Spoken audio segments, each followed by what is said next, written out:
வணக்கம் மாணவர்களே.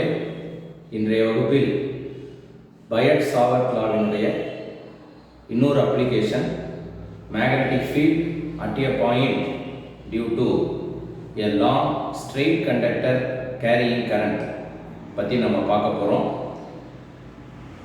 Magnetic field at a point due to an infinitely long straight conductor, அதுக்கான diagram இங்கே போர்டில் இருக்கு.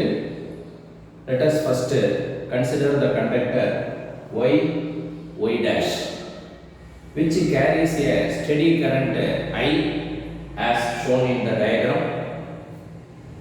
P is the point where the magnetic field is to be calculated is at a distance a from the conductor.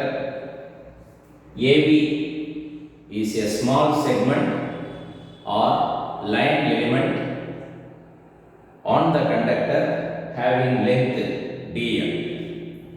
We know the formula for Biot-Savart law, which is dB vector is equal to mu naught by 4 pi I dl sin theta by r square n cap. Here n cap is the unit vector acting at the point P, which is perpendicular to the plane of the page. The small segment AB is of length dl. Current element on the conductor passing through the segment AB is IDL. Theta is the angle formed between the current element IDL and the line joining the element DL and the point P. R is the distance of the line element at A to the point P. Let me start with the trigonometry. To apply trigonometry, a perpendicular AC is dropped from the point A to BP. So AC is the perpendicular drawn. In the triangle ABC, sin theta is equal to opposite side AC by hypotenuse AB. From this, AC can be taken as AB sin theta. From the diagram, it is clear that AB is DL. Therefore, AC is equal to DL sin theta. It is equation number 2. Also, from the diagram, it is obvious that angle APC and angle APB is equal to d phi, which is a very small angle. Taking the triangle APC into consideration,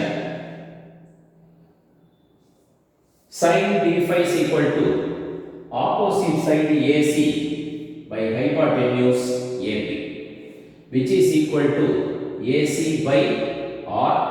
From the diagram, AP is equal to R. Now, AC is equal to R sin d phi. Now, d phi is very small. From the small angle approximation from mathematics, also it is clear from the truncation of Taylor series, for all small values of d phi, sin d phi is approximately equal to d phi. For your information, tan d phi is also equal to d phi. Cos d phi is equal to 1 minus phi square by 2 if d phi is very small from the truncation of Taylor series, small angle approximation from mathematics. Sin d phi is approximately equal to d phi. So here sin d phi can be taken d phi. D phi is equal to AC by R, and hence AC is equal to R d phi. This is equation number 3. Now we have to compare second and third equation, which give the result for AC. From the second equation, we can understand AC is equal to dl sin theta, and from the third equation AC is equal to R d phi. So dl sin theta is equal to R d phi, which is equation number 4. By taking into account equation number 1, which is the formula for Biot and Savart law, I have dl sin theta on the right hand side of the equation. Now I have obtained the value for dl sin theta in equation number 4. So substituting the value of dl sin theta from equation number 4 as R d phi in equation number 1, it becomes dv vector is equal to mu naught by 4 pi I R d phi by R square n cap.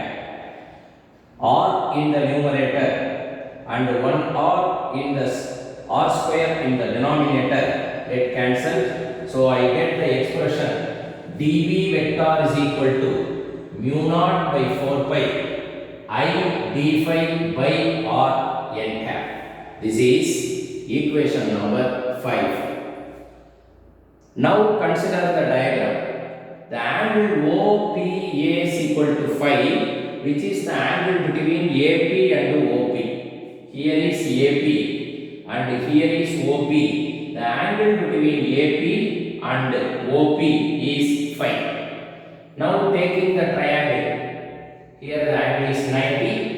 Taking the triangle OPA, I am finding the value of cos phi in order to put the value of R in equation number 5. So triangle OPA is taken, cos phi is found, which is equal to adjacent side OP by hypotenuse AP. OP is A and AP is R. Cos phi is equal to A by R. But I want the value of R. R is equal to A by cos phi. The value of R obtained from the triangle OPA is to be substituted in equation number 5. Substituting R in phi, I get the value of dv vector is equal to mu naught by 4 pi I d phi cos phi by A n cap, which is equation number 6. In this step, you have to make an important note that due to this very small element or segment AB having length dl, magnetic field at P is mu naught by 4 pi I d phi cos phi by A n cap. If one small element on the long straight conductor produces this magnetic field, then what is the total magnetic induction at the point P due to the entire conductor y dash? So I have to integrate this expression in order to get the total magnetic induction. What are the limits one has to choose to perform the integration here? There are two angles marked in the diagram. One angle is phi 1 marked here and another angle is phi 2 marked here. If an observer is standing at the point P and he is looking the topmost point of the conductor, then the angle phi 2 in the diagram becomes an elevation angle. Similarly, the same observer is looking the bottommost point of the conductor, then the angle marked in the diagram phi 1 becomes depression angle. Now, I got two angles phi 2 and phi 1 here as elevation and depression angles. These two are the limits with the help of which the given integration can be performed. So V vector is equal to integral depression angle, which is taken as the lower limit, minus phi 1, phi 2, elevation angle, which is taken as the upper limit, dV vector is equal to integral minus phi 1 to phi 2, depression angle, elevation angle, or the limits mu naught by 4 pi I d phi cos phi by a n cap, mu naught, which is the permeability of free space, 4 pi into 10 power minus 7 Henry per meter, a constant, 4 pi, another constant, steady current passing through the given conductor, constant, distance of the point A from the conductor A, constant. All the constants are taken out of the integration. B vector is equal to mu naught I by 4 pi A minus phi 1 to phi 2 integral cos phi d phi n cap. As a student of science, we know cos phi d phi, when it is integrated, we get sin phi as the result. So mu naught I by 4 pi A sin phi, lower limit minus phi 1, upper limit phi 2 n cap. By substituting the two limits, upper limit minus lower limit, in the bracket, I get B vector is equal to mu naught I by 4 pi A sin phi 1 plus sin phi 2 n cap. Another important point students have to note at this juncture. What is it? It is the magnetic induction due to a long straight conductor carrying current at a distance A from the conductor, that is at the point P. If the conductor is of infinite length, if the conductor is of infinite length, then elevation angle and depression angle becomes 90. One can substitute the two angles with the value 90 only when the conductor is infinitely long. Elevation angle becomes 90, depression angle also becomes 90 only when the conductor is infinitely long. Substituting the value of phi 1 90 and phi 2 90 in the previous expression, sin 90 becomes 1 plus sin 90 becomes 1, 1 plus 1 2. So the expression for magnetic induction becomes V is equal to mu naught I by 4 pi A into 2 n cap.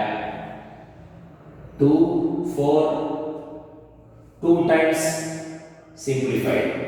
So expression for magnetic induction due to an infinitely long straight conductor carrying current is B vector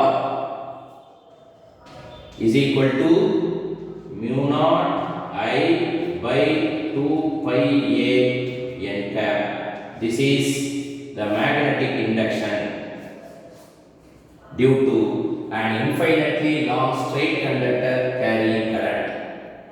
The last expression mu naught I by 2 pi A is important to solve numerical problems. In part A and in part B, problem will be asked. Based on this expression, the value of steady current will be given, the distance of the conductor A will be given, with the help of which you can easily calculate the magnetic induction. If this question is asked in the public exam, draw the diagram carefully, mark all the angles carefully, write the description of the diagram in 4 points, take the derivative part carefully, obtain the expression B is equal to mu naught I by 2 pi A correctly. All the best. I hope you have all enjoyed this video.